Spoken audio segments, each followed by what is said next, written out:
Intermittent fasting is all the rage. Some of you might even consider it a fad. We certainly believe it has some incredible health and weight loss benefits, but it's nothing new. And we're today on this episode of Ageless Women Living going to talk to you about the pros and the cons and a gentler and kinder approach to intermittent fasting.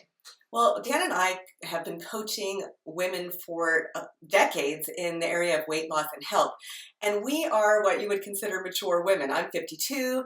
Danna's going to be, you can tell she's going to be 66.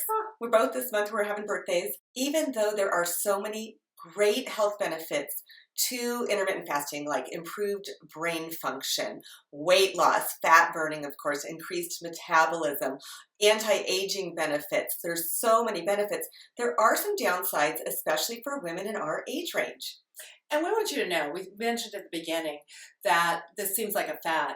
The truth is, it's actually normal, and we want it to become your new normal. If you think back 200 years ago, the average woman lived on a farm, and she got up at the crack of dawn and went to bed right about sunset, and she probably only ate about maybe 11 or 12 hours a day. Probably had her first meal at 9, maybe stopped eating at 6 or 7 o'clock at night.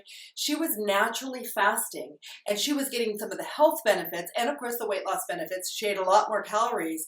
So that what we're asking you to start with and consider is what actually was a healthy normal in days past.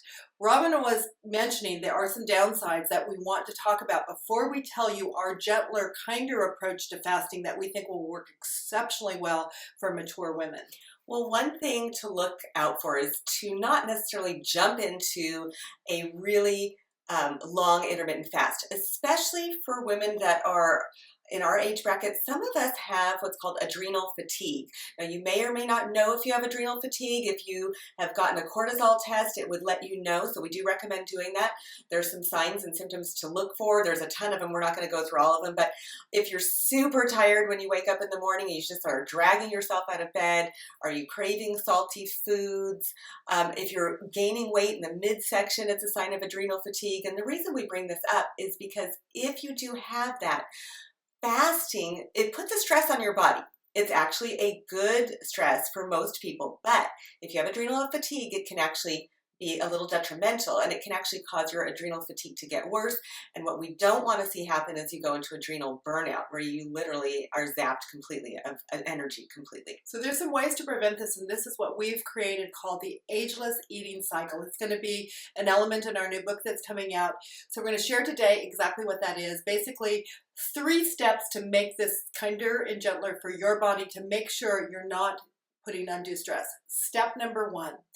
You're ideally going to make it a goal to stop eating 3 hours before you go to bed at night. That alone, without even adding any other fasting, can cut out so many excess calories and carbohydrates and so forth that it's just a great practice. Yeah, every once in a while you will eat, you're out for a special occasion or whatever, but if you could make this your usual habit, you are going to have so many great benefits. Number 2 would be to set a goal, make it a goal to fast for 12 hours every single day. Now, that would mean if you have your last bite of food at 7 p.m., then you wouldn't eat again until after 7. Piece of cake. Well, no cake, but it's not that easy difficult. peasy. Or 8 o'clock at night, then don't eat again until after 8. Now, you have to listen to your body in making this goal. You may be not used to this. You might have a little bit of low blood sugar. Maybe you're only able to make it 11 hours. That's okay. You can work your way up to 12. And let me just say this. If you do feel like we call it bonking at 10 hours or 11 hours because your body's not adapted yet, you know what? Have a small snack at 10 hours or 11 hours. That's something 100, 150 calories. And then continue to fast for the next couple hours until you're ready to truly break it. You may have broken your fast, but it just gets you in that habit of moving towards that 12-hour goal. And I want you to know another amazing benefit. Studies have shown that women who've had breast cancer, the reoccurrence rate of breast cancer goes down significantly for women who fast 13 hours a day on an average basis. So that 12 to 13 hour mark has obviously some other potential benefits, shifting you from primarily glucose burning to more fat burning. Now, step 3 is to go to the next level, where intermittent fasting really kicks in and notches up some of the extra benefits. Again, ketone production, fat burning, higher energy, all of those do tend to increase as the fast increases, but we'd like to see you move from that 12 hours to maybe 13, 14, 15, and to cap out for most of you, not all, but for most of you at about 16 hours. So that would be 16 hours of fasting, 8 hours of eating. I've done this on occasion where I stop eating at 8 p.m. I tend to be a little bit later eater and not eat again until 12 noon. It's not that hard. We'll talk a little bit about more how to gauge if it works for you. And I want to clarify that. So if you're working towards a 16-hour fast, not necessarily 16 hours every single day, Right. maybe 3 days a week, maybe 4 Yes. days a week. And when you are working towards that longer fast, you may be 16 hours one day, the next day you might be back to 12 hours, the next day you might be at 15, the next day you might be at 13. Don't get hung up on the numbers and the hours. Listen to your body, because your body is going to be telling you if you are getting a massive headache, you know what?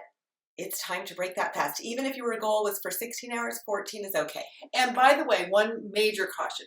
There's a few of you that will do what's called rebound eating. You fast and you're doing great, and then all of a sudden you throw caution to the wind. It's like, oh, I fasted, I can eat anything I want. No, this is a technique to help you hopefully miss that extra meal or so and not make up the calories on the other end, where in that 8-hour eating window, you're eating twice as much as you normally would.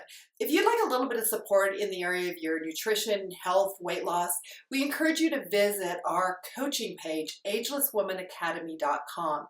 It is there where we engage with our members on a weekly basis with live coaching calls, Facebook pages, and lots of resources. So take a pop over there and take a look at what we've got to offer. And be sure to just stay tuned, because our upcoming book will be out in spring of 2019. So we don't want you to miss anything with that. And if you are watching us on YouTube and want to stay connected, make sure you hit the subscribe button.